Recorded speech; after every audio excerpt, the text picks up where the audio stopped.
लखनऊ वासियों को मिलेगा ट्रैफिक जाम से निजात। सेतु निगम बनाएगा 46 ब्रिज और नए ओवरब्रिज। शासन को भेजी गई 1000 करोड़ की योजना। शहर में ट्रैफिक जाम का दबाव लगातार बढ़ने से हर रोज घंटों जाम में फंसे रहते हैं लाखों लोग। बुलंदशहर की 5 तहसीलों के 48 गांवों से गुजरेगा जेवर एयरपोर्ट को गंगा एक्सप्रेसवे से जोड़ने वाला लिंक एक्सप्रेसवे। इसके लिए 900 एकड़ जमीन का होगा अधिग्रहण। यमुना और गंगा एक्सप्रेसवे को जोड़ेगा ये एक्सप्रेसवे। लिंक एक्सप्रेसवे से सुगम होगा यातायात और जिले के लोगों को मिलेगा सीधा लाभ।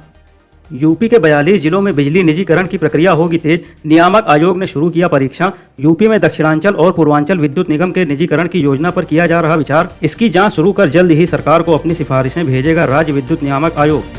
नोएडा में डिप्टी सीएम केशव प्रसाद मौर्य ने विकसित भारत संकल्प सभा को किया संबोधित। कहा, पीएम मोदी के 11 साल के कार्यकाल में भ्रष्टाचार खत्म हुआ।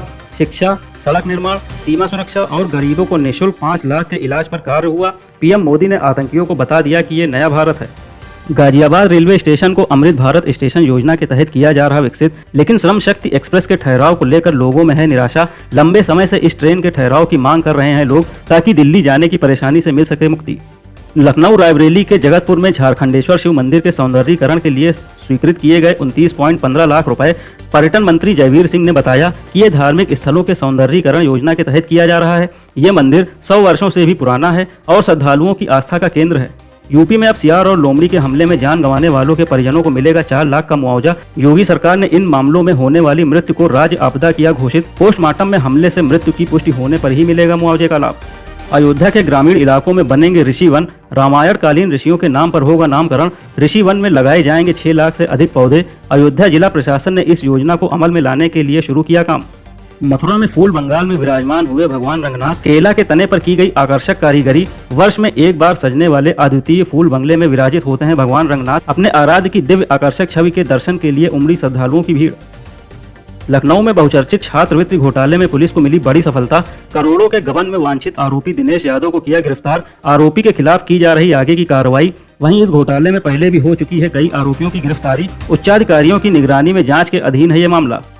बिजनौर में इंस्टाग्राम पर हिंदू महिलाओं के खिलाफ आपत्तिजनक टिप्पणी करने वाला आरोपी फारूक गिरफ्तार। सोशल मीडिया पर वायरल पोस्ट में आरोपी फारूक ने हिंदू महिलाओं की तस्वीरें पोस्ट कर की थी आपत्तिजनक टिप्पणी। इसको लेकर कुछ लोगों ने पुलिस से की थी शिकायत।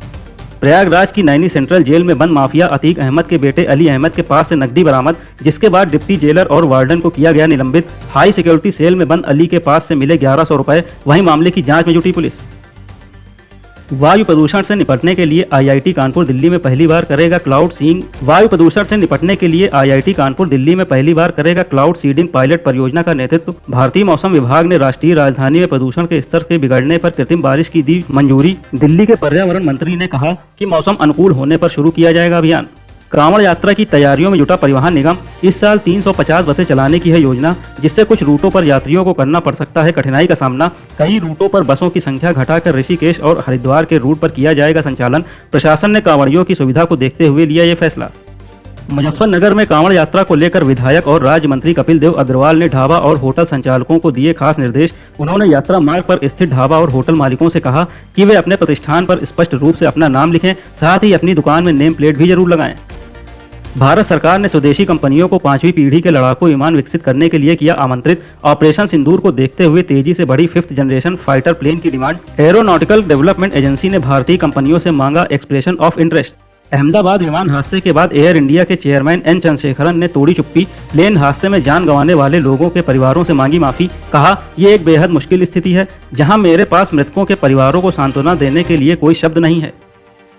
अमेरिका भेजा जाएगा अहमदाबाद में क्रैश हुए प्लेन का black box. Air India Boeing dream liner की दुर्घटना की जांच कर रहे भारतीय अधिकारी, जिसमें प्लेन में सवार 241 और जमीन पर 33 लोगों की विमान दुर्घटना में हुई थी मौत। इसे बताया जा रहा एक दशक में दुनिया का सबसे भीषण विमान हादसा। पीएम मोदी ने G7 शिखर सम्मेलन में अपनी सांस्कृतिक कूटनीति का किया प्रदर्शन। विभिन्न देशों के नेताओं को भारतीय हस्तशिल्प के अनमोल उपहार किए भेंट। विश्व मंच पर भारत की समृद्ध कला और परंपराओं का मनवाया लोहा।